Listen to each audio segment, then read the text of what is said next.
Muito bem-vindos ao nosso curso, o módulo 1, no curso patrocinado pela Liga Acadêmica de Ginecologia e Obstetrícia de Assis. É um curso sobre infertilidade conjugal, que todo profissional deve saber sobre infertilidade conjugal. Antes de falarmos qualquer coisa sobre isso, vamos fazer uma revisão da anatomia da pelve feminina, da mama, da parede abdominal, para que a gente possa se inteirar melhor desses assuntos. A glândula mamária, primeiramente, aqui é uma figura, uma fotografia, um corte cadavérico de uma glândula mamária de uma mulher grávida, que demonstra claramente aqui todo o tecido glandular, aqui o tecido celular subcutâneo, a pele, o complexo areolo-papilar, os seios lactíferos, aqui o plano posterior, aqui no corte lateral, a aponeurose anterior do músculo peitoral maior, aqui o músculo peitoral maior, aqui uma parte do músculo peitoral menor e aqui o músculo serrátil. Nesse corte, nessa demonstração, a gente vê claramente aqui todo o músculo peitoral maior, aqui ele foi ressecado parcialmente para demonstrar aqui a inserção do músculo peitoral menor e a irrigação linfática, que é muito rica na glândula mamária. A glândula mamária é derivada de uma glândula sudorípara modificada embriologicamente, e essa glândula ela tem a drenagem linfática predominante na região axilar do mesmo lado da mama. Um pouco dessa drenagem linfática, principalmente aqui nos quadrantes mediais das mamas, ela drena para a cadeia mamária interna e para a cadeia paraesternal, inclusive do outro lado bilateral. As drenagens linfonodais acima da região clavicular, acima da artéria axilar, da artéria veia axilar, aqui na região cervical e na região supraclavicular, são já linfonodos à distância, quando existe doença metastática, no caso de uma neoplasia de mama maligna. Esses linfonodos, se comprometidos, já demonstram uma doença avançada, uma doença metastática para linfonodo fora do plano locorregional da axila.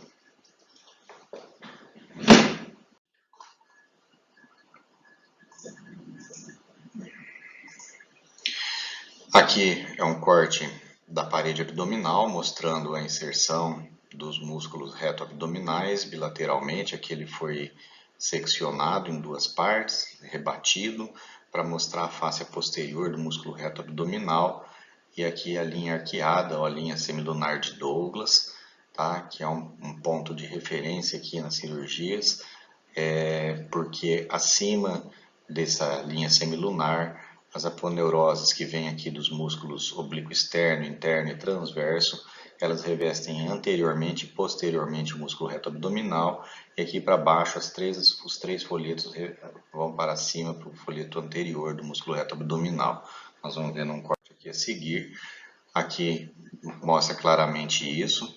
Superior à linha arqueada, as faces do músculo oblíquo externo, oblíquo interno e transverso, que são músculos laterais da parede abdominal, eles emitem essas faces, e essas faces se dividem para revestir anteriormente e posteriormente o músculo reto abdominal. Aqui a linha alba, onde eles se fundem, e aqui do outro lado. Aqui inferiormente a linha arqueada, daqui para baixo, essas três fáscias, elas fazem o trajeto só na parte anterior do músculo reto abdominal, de modo que as cirurgias nessa região, daqui inferiormente a essa região, nós seccionamos pele, tecido celular subcutâneo, e aqui nós já estamos nos folhetos da musculatura da aponeurose, para depois a gente ter o plano muscular dos músculos reto-abdominais e o peritônio parietal e assim por diante, até entrar na cavidade. Aqui mostra que existe uma ampla irrigação, né, que tem as artérias e veias perfurantes aqui na aponeurose e no músculo reto abdominal. E aqui nós já estamos vendo um outro corte de todo o tórax e abdômen, mostrando as artérias retroperitoneais. A aorta, depois que vem a crosta da aorta, elas dá os ramos torácicos da aorta, acima do diafragma. Os principais ramos torácicos da aorta são os ramos intercostais bilateralmente. Abaixo do diafragma, logo na emergência abaixo do diafragma, tem os pequenos ramos que são para o diafragma, tem dois ramos laterais aqui que são para suprarrenais, aqui o tronco celíaco, abaixo o ramo para suprarrenais. As artérias renais, a artéria renal esquerda fica num plano um pouquinho superior à artéria renal direita, por causa aqui do volume que tem o fígado nessa região, ele desloca o rim logo no período embriológico para baixo, então esse plano é um pouquinho inferior aqui. A emergência da artéria e veia renal é um pouco inferior no lado direito do que no lado esquerdo. Depois, antes um pouquinho das artérias renais, o plano anterior aqui da aorta, essa artéria mesentérica superior. Um pouquinho abaixo saem as artérias gonadais lateralmente, que vão para os ovários e testículos, e mais abaixo um pouquinho, lateral para a esquerda, a artéria mesentérica inferior. Posteriormente temos os ramos que irrigam a carcaça posterior, o dorso e a coluna, a medula espinhal. Posteriormente são os ramos lombares e os ramos torácicos. Continuando aqui, a bifurcação da aorta, nas ilíacas comum direita e esquerda, aqui a artéria sacral média. Na bifurcação das ilíacas comuns aqui na região do promontório, até antes de terminar a região sacral, ela se divide novamente em ilíaca interna e ilíaca externa. A ilíaca externa vai dar a artéria femoral, que vai irrigar os membros inferiores. Aqui é um corte cadavérico, um corte frontal, uma dissecção já de todo o retroperitônio, retirada de toda a carcaça abdominal, mostrando aqui a veia cava inferior, as veias renais, a artéria aorta fica à esquerda da veia cava, tá? A artéria aorta aqui na bifurcação, ela cavalga por cima da veia cava, os músculos psoas, os rins bilateralmente e os ureteres aqui bilateralmente. Veja que o ureter ele desce por cima do músculo psoas, passa por cima dos vasos ilíacos comuns aqui, e aqui ele mergulha na pelve, na região retroperitoneal, passa lá por trás de todos os vasos aqui que derivam aqui da artéria ilíaca interna, e ele emerge aqui anteriormente no trígono vesical, a nível do colo uterino aqui, no paramétrio. Aqui um corte dos órgãos genitais femininos isolados, aqui a vulva externa, os pequenos e grandes lábios, clítoris, aqui a parede vaginal, aqui foi feito um corte, uma abertura na vagina para mostrar o interior da vagina, aqui o colo do útero, aqui onde estaria a bexiga que foi retirada, a bexiga urinária, ela fica intimamente aqui com a região cervical e com o istmo uterino. Aqui a prega vésico-uterina, que é uma prega de peritônio visceral. Aqui o corpo do útero, os cornos do útero, as duas tubas uterinas, a tuba uterina direita, a tuba uterina esquerda, ligamento próprio dos ovários, ele fica posteriormente, os ovários ficam posteriormente aqui ao útero. Aqui os infundíbulos pélvicos, por onde ocorre a sustentação desses ovários, das trompas, e também vem os vasos e nervos aqui ovarianos, por esse ligamento infundíbulo pélvico. Aqui o ligamento largo, que é uma estrutura bem tênue, são duas pregas do peritônio parietal, que revestem aqui o útero e dão origem ao mesosalpinge, ao mesoovário, e aqui é o ligamento redondo bilateralmente, que sai aqui do útero, passa pelo canal inguinal na mulher e vai terminar lá na região dos grandes lábios, bilateralmente. Aqui o útero e as estruturas genitais internas na pelve óssea, mostrando aqui os ligamentos que sustentam o ovário, o ligamento infundíbulo pélvico, o ligamento redondo bilateralmente, aqui o colo do útero, aqui o corpo do útero, as trompas e os ovários. Aqui não está representado, mas a principal estrutura de sustentação desses órgãos internos aqui seria o paramétrio, o ligamento transverso cervical. Aqui um corte posterior do útero, aqui mostrando a bexiga anteriormente, os ligamentos redondos anteriormente, as tubas uterinas, as fímbrias, aqui as fímbrias de novo, aqui os dois ureteres, que passam posteriormente aqui atrás do útero e vão emergir lá para a bexiga. Aqui os ligamentos uterossacrais bilateralmente, são tecido fibroso aqui de sustentação também, e aqui o reto.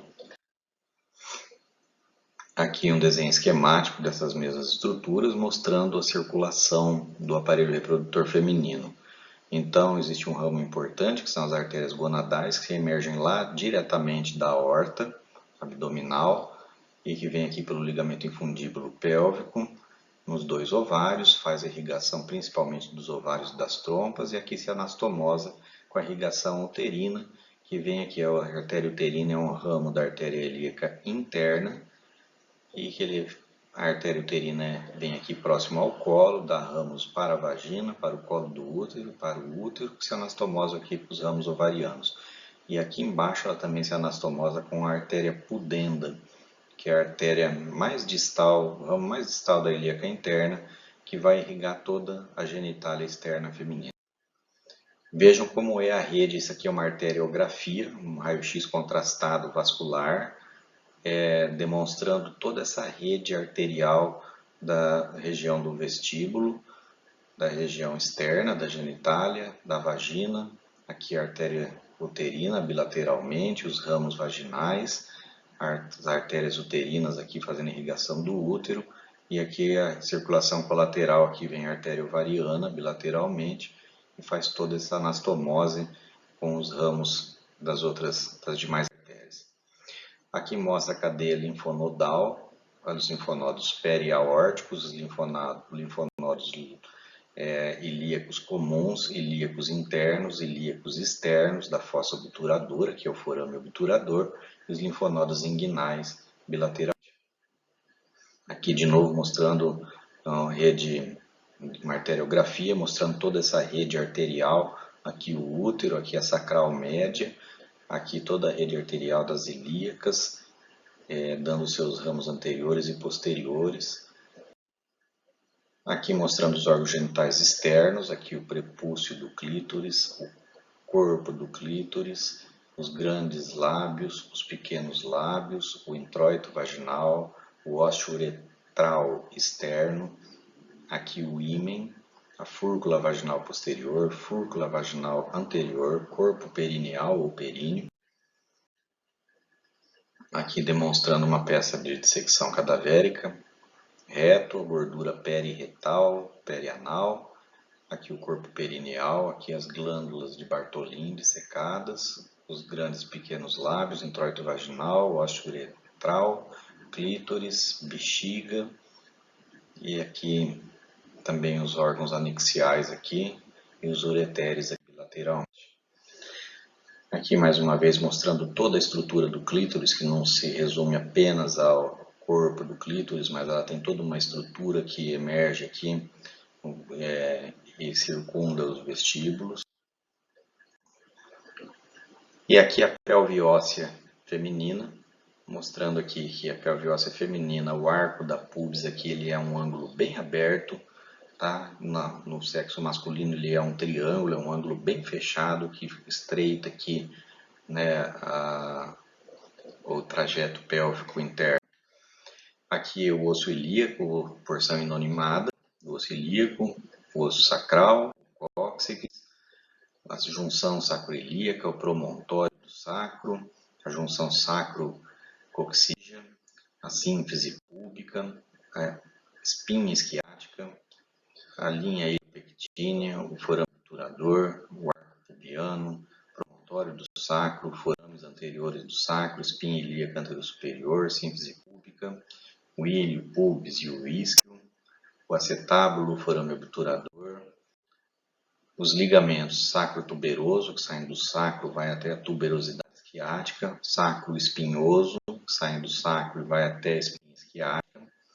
Esses ligamentos vistos posteriormente, o sacro-tuberoso e o sacro isquiático, o sacro espinhal, eles juntos dividem aí o grande forame esquiático e o pequeno forame esquiático, junto com o músculo piriforme que sai lá do trocânter maior do fêmur, aqui o trocânter maior do fêmur, o músculo piriforme, que se insere também aqui no sacro, e o músculo obturador interno aqui. Aqui é uma pelve feminina com todas essas estruturas, as juntas, as fáscias, os ligamentos da pelve. Todos esses ligamentos eles precisam ser relaxados, essas juntas elas se abrem mais no período da gravidez para proporcionar a passagem do feto por aqui. Aqui as artérias, ramos da aorta, né, as artérias ilíacas comum, ilíaca interna e ilíaca externa. As veias correspondentes, elas passam por baixo das artérias, e aqui os ramos da ilíaca interna. Aqui seria a ilíaca interna, aqui o ramo anterior, o posterior, desculpa, anterior da ilíaca interna e o ramo posterior da ilíaca interna. Os ureteres aqui são os rins, a passagem dos ureteres aqui. Então, existem 3 pontos principais de lesão e de parada de cálculos também, aqui na junção uretero-pélvica, na pelve renal, logo que ela dá origem ao ureter, seria o primeiro ponto de obstrução. O segundo ponto de obstrução por cálculos é aqui nessa angulação que faz para passar os vasos, os grandes vasos, né, os vasos ilíacos comuns. E daí quando o ureter mergulha aqui, um outro ponto comum de obstrução ureteral é na junção uretero-vesical, quando ele entra na parede muscular da bexiga. Os pontos mais comuns de lesão de ureter em cirurgias pélvicas e ginecológicas do trato gastrointestinal são principalmente aqui na passagem do ureter por baixo desses vasos, ramos das ilíacas internas. Então, na ligadura das artérias uterinas, vaginais, retais, eles precisam ser bem dissecados, precisa se tomar cuidado com a ligadura desses vasos, porque eles se confundem bastante. No corte cadavérico, é muito difícil de você diferenciar uma artéria de uma veia, de um ureter, de um nervo ou de um ligamento. Aqui de novo mostrando todas essas estruturas vasculares e o ureter passando por baixo delas. Aqui os nervos são pouco acessíveis no exame na propedêutica pélvica. Os nervos saem aqui dos forames sacrais e os nervos que vêm lá da região lombar, dos plexos lombares. Eles vão fazer uma anastomose aqui inicialmente e vão se bifurcar aqui dando o nervo esquiático. E aqui um raminho do nervo esquiático, sai o nervo pudendo, que vai passar aqui por baixo da espinha esquiática e vai inervar a inervação sensitiva e motora de toda essa região pélvica externa, da genitália externa, e o nervo obturador e os vasos obturadores que eles passam por toda a pelve sem dar nenhuma inervação, sem dar nenhuma irrigação, eles saem por esse forame obturador nessa parede lateral, nessa parte lateral do forame obturador, e dão irrigação e inervação para a face medial da coxa. Os órgãos linfáticos e as suas drenagens, então os órgãos mais externos aqui, na vulva feminina e no pênis, na parte do períneo aqui do homem, eles têm uma drenagem mais para os linfonodos inguinais. Os colo do útero, bexiga, tem mais uma drenagem para as ilíacas internas e linfonodos obturadores. Corpo do útero, trompas e ovários, mais para os ilíacos comuns e periaórticos. Tá? Aqui então os linfonodos periaórticos, os ilíacos comuns, a cadeia dos linfonodos ilíacos internos e externos e os linfonodos inguinais. Aqui de novo a pelve óssea vista lateral, os ligamentos, o canal obturador, os músculos obturador interno e piriforme. Aqui os pontos críticos, né, de descida, de passagem do bebê por esse canal, mostrando aqui também que a pelve feminina ela tem um diâmetro maior do que a pelve masculina, que tem esse formato no arco púbico aqui de um triângulo e forma daí um cone que dificultaria a passagem. Algumas mulheres com pelve masculina têm dificuldade para o parto por causa disso. Aqui um corte mostrando o reto. os músculos elevadores do ânus, o peritônio parietal, o períneo, as costas retais. Aqui uma vista como se fosse o paciente em posição ginecológica, aqui o forame obturador, a saída aqui, né, a membrana obturatória e aqui o canal obturador, por onde passam os vasos e nervos obturadores. Os ligamentos, a saída da pelve e trígono urogenital, a fenda formada aqui pelos diafragma urogenital, pelos músculos elevadores do ânus, pelos ligamentos. O músculo elevador do ânus, ele fecha esse diafragma urogenital e proporciona por dentro dele a passagem da bexiga e da uretra, do colo do útero e da vagina, e do reto e do ânus. Aqui existem alguns ligamentos, o ligamento pubo-cervical, que faz, né, uma suspensão aqui do colo do útero e da bexiga e se insere aqui no pubis.